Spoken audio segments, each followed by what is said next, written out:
Warning: Bitag Live Morning caters to mature audiences. Topics discussed are particularly on hot, timely, current issues purposely intended for Filipino viewers and listeners worldwide. Discussions may contain language that may not be appropriate for some sensitive audiences. If you do not approve of the content listed above, please do not watch our videos. If you wish to continue, we strongly advise that you proceed with caution. Viewer maturity is advised.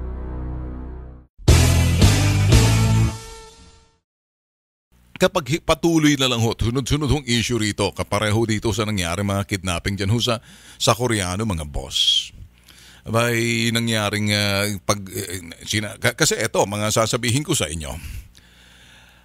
Una sa lahat narinig ko ho si General Bato kaninang umaga na sinasabi niya ay yun daw ho pag nag-serve ng warrant yung mga police, pag nag-serve ho ng arrest warrant yung mga police, kinakailangan ka patatawag ng police para kumpirmahin yung nagsiserve ng warrant ay police.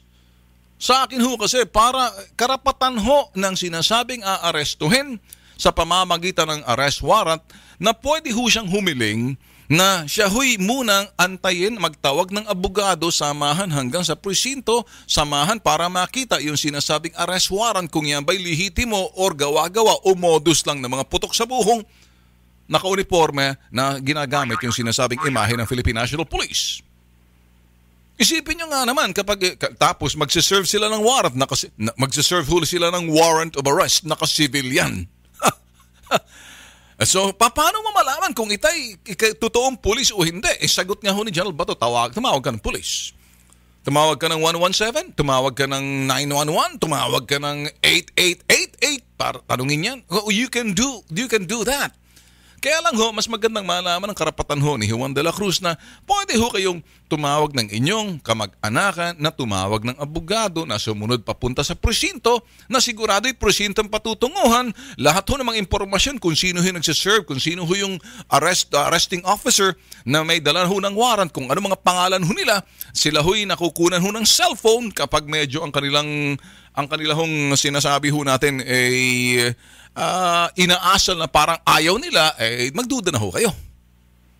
Ang hirap ho kasi na kasi bakit ho natin sinasabi to? Kasi kanina ho narinig ko si General Bato sa telepono na sinasabi niya kasi kuminsan ginagamit ho ng mga police ang pag-serve ho ng warrant yung mga hindi naka-plain clothes at hindi naman naka-uniforme. Paano mo ma-verify at ma-validate na itong ay lihitimo?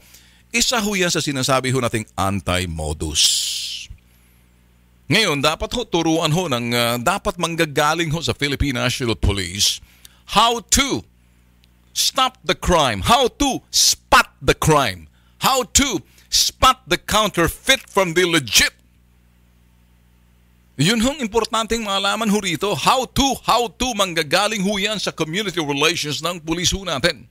At manggagaling ho yan sa pamunan ng Philippine National Police na empower yung sinasabing mga mamamayan sa kanilang karapatan, nandyan yung ating mga kapulisan, subalit kung para malaman mo kung sinong lihitimo at kung sino mga peke, how do you spot the counterfeit from the legit?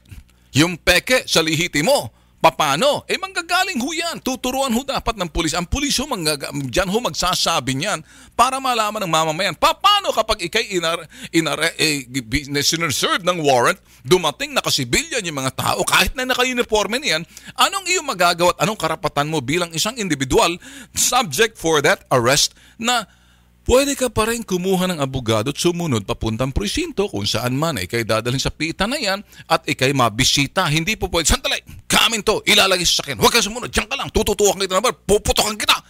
Pag sumama ka, may problema ho roon. So lahat tuto yung sinasabing to empower, bigyan ng ito'y sapat na kaalaman yung mamamayan, maprotektahan at huwag maabuso at mahulog sa modus ng mga putok sa buhong pendehong mga tamaan sana lang kulog at kidlat. Yan, wala. Na sinasabi ho natin nagpupulis-pulisan.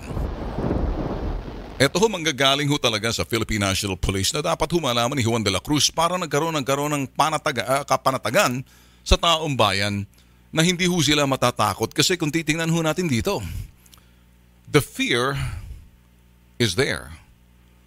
May iba talaga mataas ang tiwala sa mga pulis, pero kuminsan ay pag nanaig ho yung sinasabing tiwala at na ito ho naman nangibabaw ng takot.